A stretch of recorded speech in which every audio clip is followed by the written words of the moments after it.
Holy shit. I've actually done 2 sit-down videos in a row now. Well done. Yeah. Good boy. Is this how it feels to be a proper YouTuber? Join the club, mate. To the actual content. As some of you know, I went to SITC this year, and this is my first ever SITC. I've been to 2 VidCons before, both in EU and Amsterdam, very different from what SITC is, and I figured that this time I actually want to review SITC and tell you what I think about it, what I think was good, what I think was bad, and why I'm going to go back next year. So, here we go. SITC, the good, the bad, and the ugly. So, let's start with the good. The good thing about SITC is, first of all, the kind of community feel it gives off. It's a much, tighter event, YouTube community-wise. I met so many smaller YouTubers that I know that I could go up and talk to. It was a lot more open in general. I felt less like a peasant in a YouTube hierarchy, which it's a nice change of pace for once. My second point is kind of closely connected to my first point. That is that SITC is very relaxed compared to VidCon. In VidCon, it feels everything is very structured, very organized, very precise, and that is very good. But at the same time, you're losing that kind of easygoing vibe which SITC has. You want to go do something else? Cool, grab a couple people that you barely know and go do it. You want to go and have a drink at the Fox after SITC?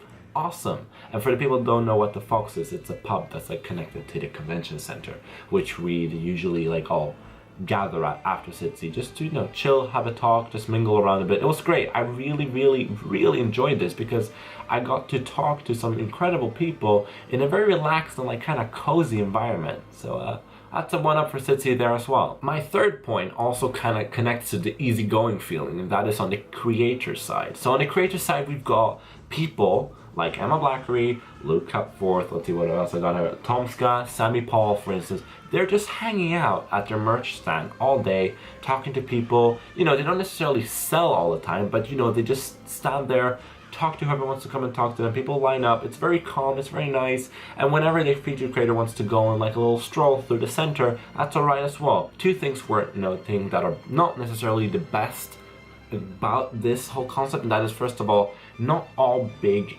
creators, YouTubers, content producers can go out and do this. They can't stand by the merch stand. They can't walk freely like everybody else. And that is because they're too big, and that would cause a commotion, that would cause a security risk, and that wouldn't be good. So one thing that I did not expect is, at least for all my meet and greet lines, were that they were all very calm.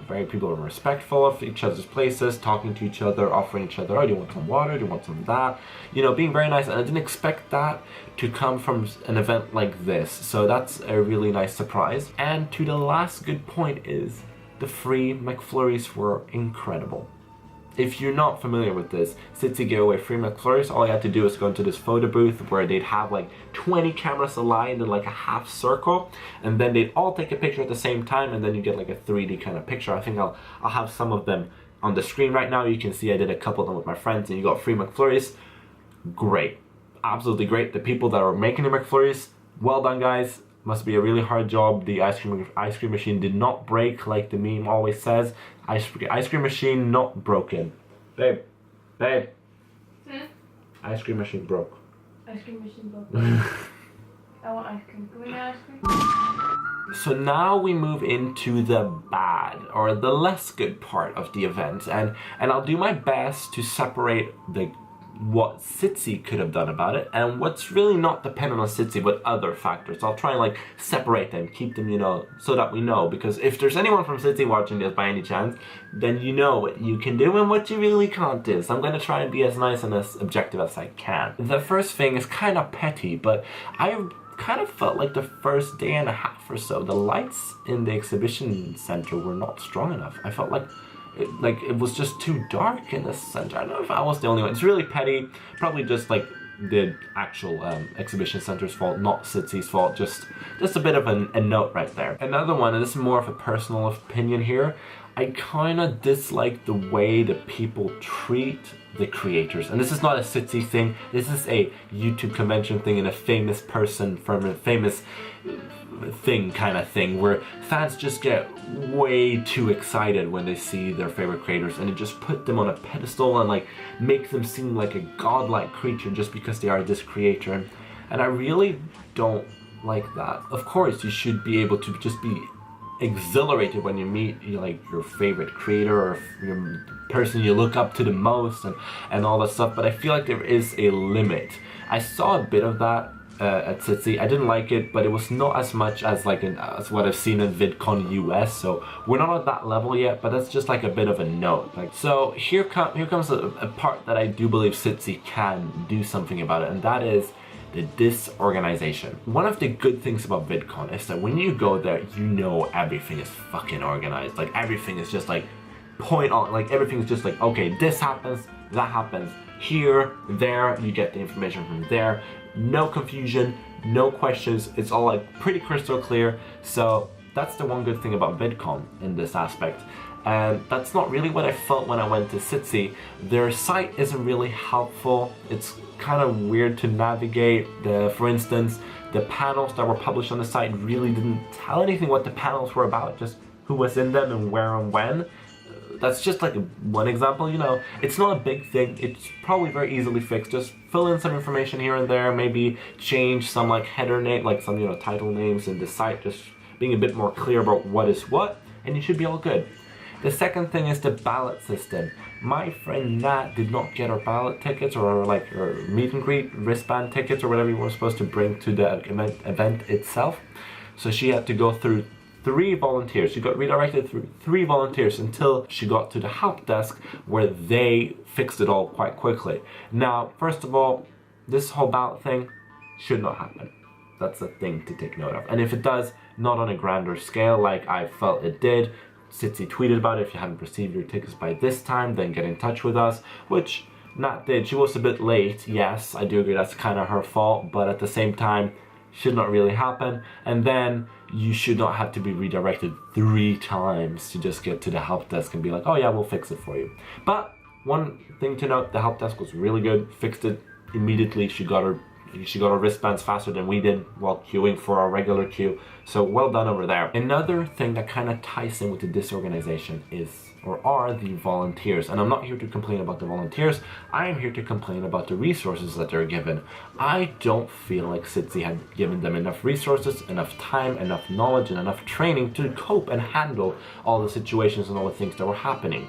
I feel like if SITC, if you're gonna have a free workforce work for you, then you need to give them more. So please, next time, give them more of everything, and I promise you they will be the best workforce you'll ever have. To all you volunteers, well done. I really commend you once again for going there, working there for free just because you love the event so much.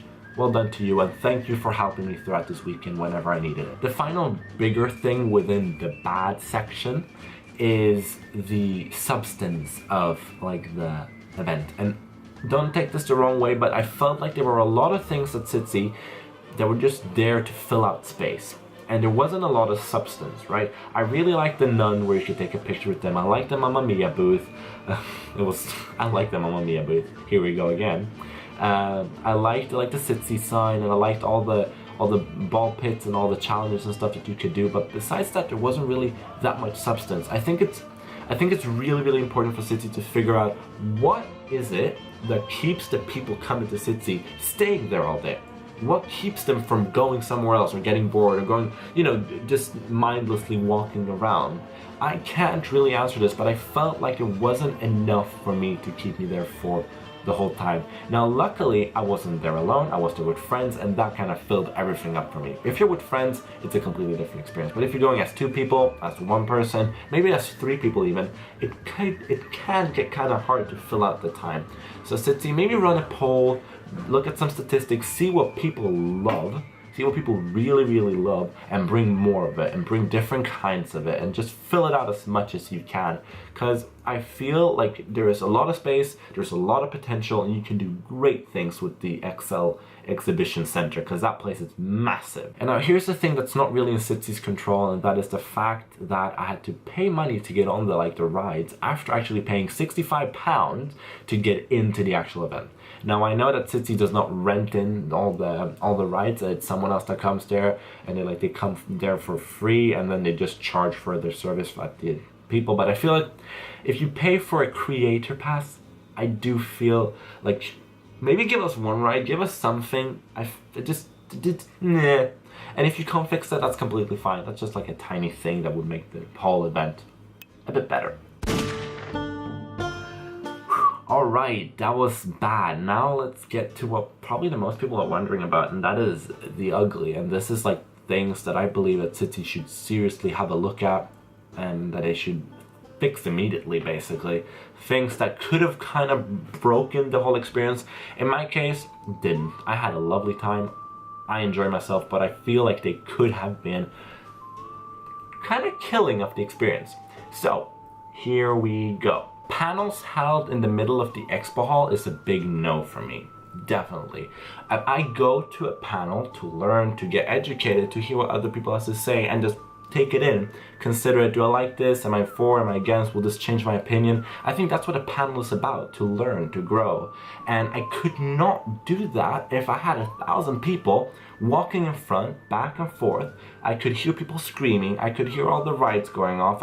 It just does not work for me. I don't know how it is for everybody else, but it just doesn't feel like a panel-ish setting. I believe that a panel should be in a separate room, somewhere remote, so that you can, in peace and quiet, listen to what the people on stage are saying. Now, besides that, there was a secluded panel section, besides the couple stages that were placed in the middle of the expo hall, and this secluded area was in the same hall as the big expo hall, and the only thing kind of separating the panels, or the panel dedicated area, and the actual expo hall were like thick pieces of like fabric or whatever you want to call them that they had pulled. And although that's good, you still could hear a lot of everything, and it kind of bothered you while you were trying to listen to people. So I suggest next time get a separate room for the panels.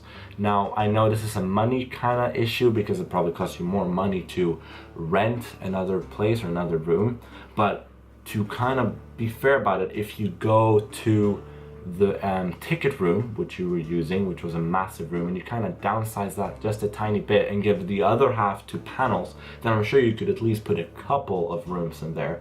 So just a bit of advice, a bit of like, maybe it doesn't work, maybe it does work. I don't know what you guys at SITC do know, but I'd suggest getting a more secluded area if possible. If not, please let us keep the panels, we love them. My second kind of ugly thing is that there were no mingle rooms. There were no rooms for a creator to come and chill.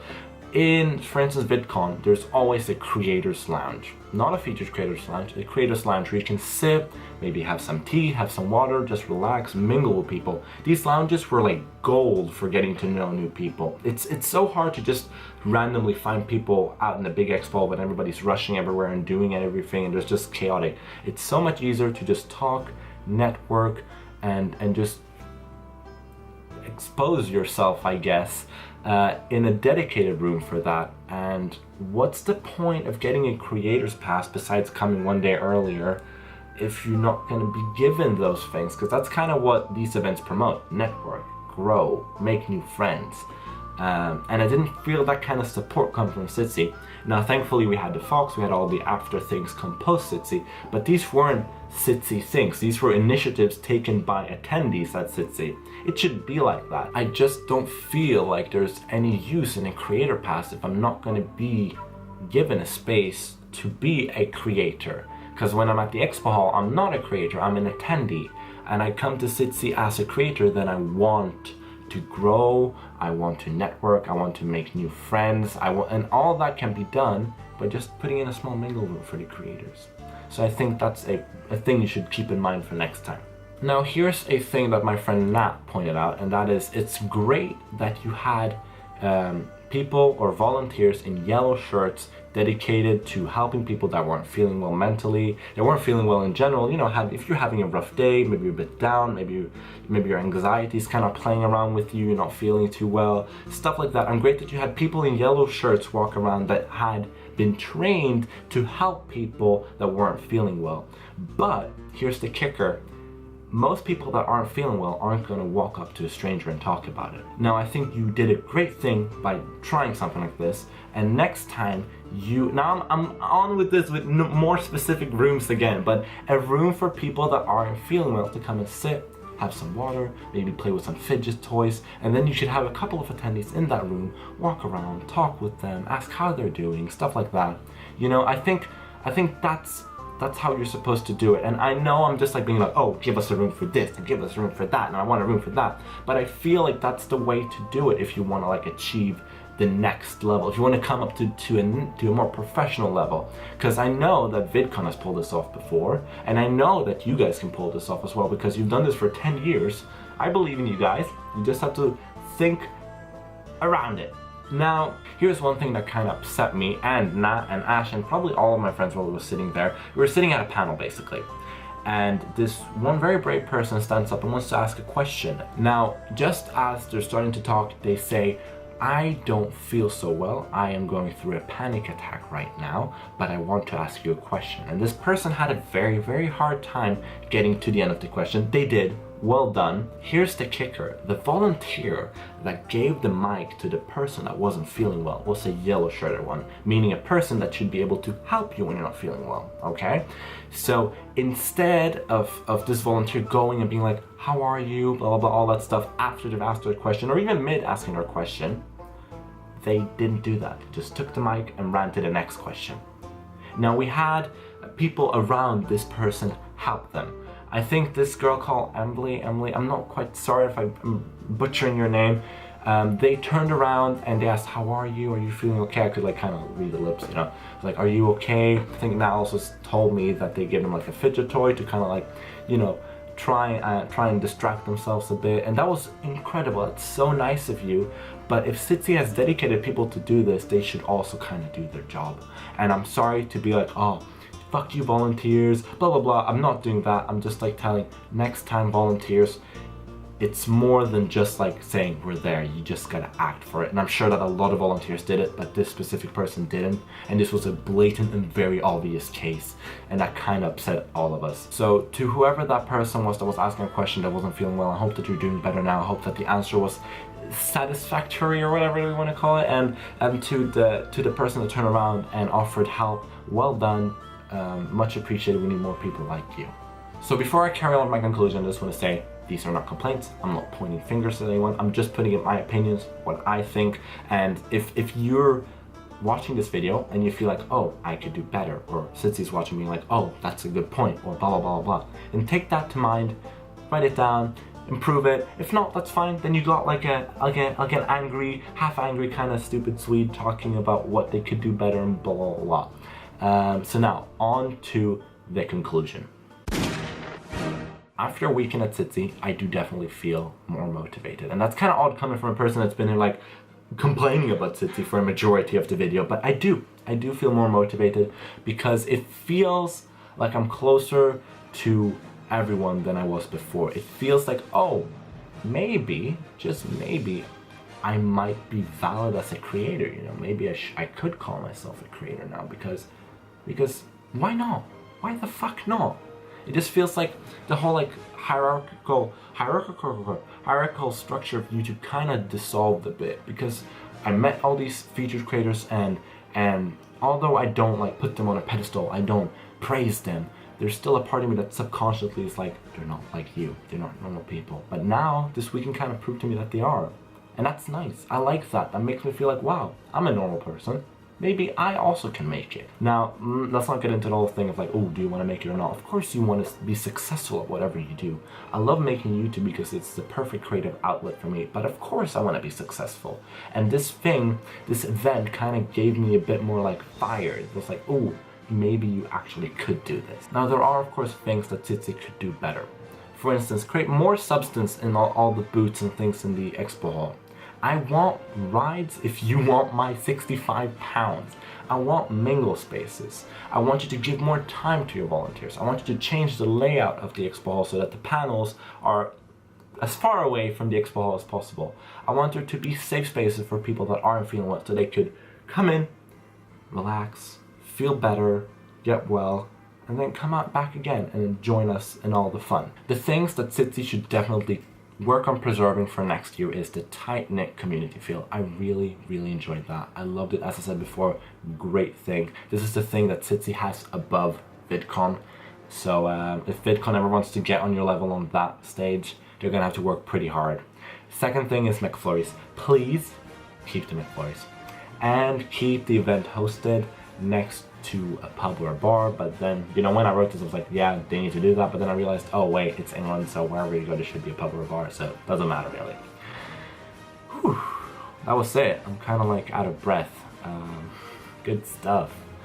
To end this video, I just want to quickly say thank you, SITC, for a lovely weekend. I really enjoyed your event, and if you want to discuss this further, if any of you out there are watching my video, feel free to DM me and contact me by mail or wherever. Like Twitter is really good, mail is really good, all that stuff. So just get in touch with me. We can have a dialogue about it. We can talk. We can see how you can improve for next year, how you can like be a bit better now that VidCon is coming to London. So yeah, and to everybody that I met at SITC, thank you for talking to me. Thank you for being so cool. I really look forward to seeing you next year. And if any of you are watching, please like comment so I can go on your channel and check you out and stuff like that, because I kind of realized that I didn't take anyone's Twitter. I didn't take anyone's YouTube channel. I just like spoke to people. So yeah, take care everybody. Thank you for a lovely weekend. And yeah, bye.